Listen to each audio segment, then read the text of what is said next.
Have you ever noticed that some people look incredibly successful, but somehow never seem to have any money left? They drive a new car, live in a nice apartment, eat at expensive restaurants, and always have the latest phone. From the outside, everything looks comfortable. But there's a question most people rarely ask. How much of that lifestyle actually belongs to them? Imagine someone earning $5,500 a month after tax in the United States or Europe. On paper, that sounds like a solid income. Now subtract $1,800 for rent or a mortgage. Another $600 goes toward a car payment, insurance, and fuel. Then there are groceries, utilities, phone bills, subscriptions, and perhaps $400 or $500 going toward a credit card balance or student loan. Add restaurants, clothing, vacations, electronics, and the small purchases that don't feel expensive individually. Suddenly, that $5,500 income doesn't feel particularly large anymore. And this is where the difference between looking rich and building wealth becomes important. The problem isn't necessarily that this person spends money. The problem is that their spending is designed around maintaining an appearance rather than strengthening their financial position. Consider the car. A $40,000 car might require a monthly payment that feels manageable. Maybe it's $650. The brain doesn't naturally process the car as a $40,000 decision. It processes it as $650 a month. That small psychological shift changes everything. The same thing happens with phones, furniture, vacations, and even homes. Monthly payments make large purchases feel smaller than they really are. And modern consumer finance is built around this idea. You don't need to have $10,000 available to buy something worth $10,000. You just need to make the monthly payment fit your current lifestyle. But fitting a payment into your budget isn't the same thing as being able to afford the purchase. Let's make the numbers simple. Suppose instead of spending an extra $500 every month on a more expensive car, apartment, restaurants, and other lifestyle upgrades, someone kept that money. That's $6,000 a year. Over 10 years, without considering investment returns, that's $60,000. If that money were invested consistently and earned a hypothetical average return over a long period, the difference could become substantially larger. The important point isn't the exact return. It's what the $500 represents. It represents future financial flexibility.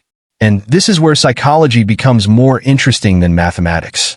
Humans naturally compare themselves with the people around them. If your coworkers drive newer cars, your old car can suddenly feel inadequate. If your friends move into expensive apartments, your affordable apartment can start feeling like you're falling behind. Social media makes this comparison even stronger. You see the vacation, but not the credit card statement. You see the luxury car, but not the financing agreement. You see the expensive home, but not the mortgage balance. You see the appearance of wealth without seeing the financial structure underneath it. And that's the trap. Looking wealthy and being wealthy are two completely different financial conditions. Looking wealthy means your money is visible. Actual wealth often isn't. A person quietly building investments, maintaining a reasonable car, living below their means, and keeping debt under control may look completely ordinary. They may not have the newest phone. They may not wear expensive clothes. They may not upgrade their car every few years. But financially, their position may be getting stronger every month. And there's another important difference. People focused on appearance tend to ask, can I afford the monthly payment? People focused on wealth tend to ask, what does this purchase do to my future options? That's a much more powerful question. A $700 monthly car payment isn't just $700. It's $700 that cannot be invested.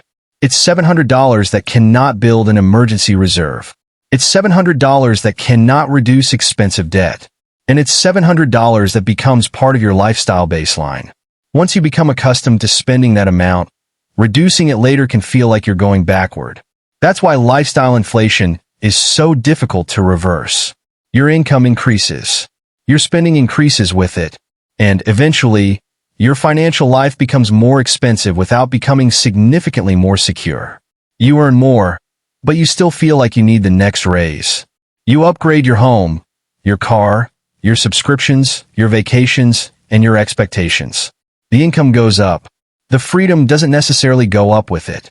Financially intelligent people aren't necessarily people who never spend money. They simply understand the difference between spending that improves their life and spending that primarily communicates status. They can buy nice things, but they don't need every purchase to prove that they're doing well. They understand that wealth is largely about what remains after consumption. It's the assets you own, the debt you don't have, the cash reserves you maintain, the investments that continue working when you're not, and perhaps most importantly, the choices you can afford to make because you aren't financially stretched. You don't need to live like you're poor to build wealth. You simply need to stop confusing expensive things with financial success. Because the person who looks successful today isn't necessarily the person who will be financially secure 10 or 20 years from now. Sometimes real wealth looks surprisingly ordinary, and that's precisely why it's so easy to miss. If you found this perspective useful, consider subscribing for more calm, practical conversations about money.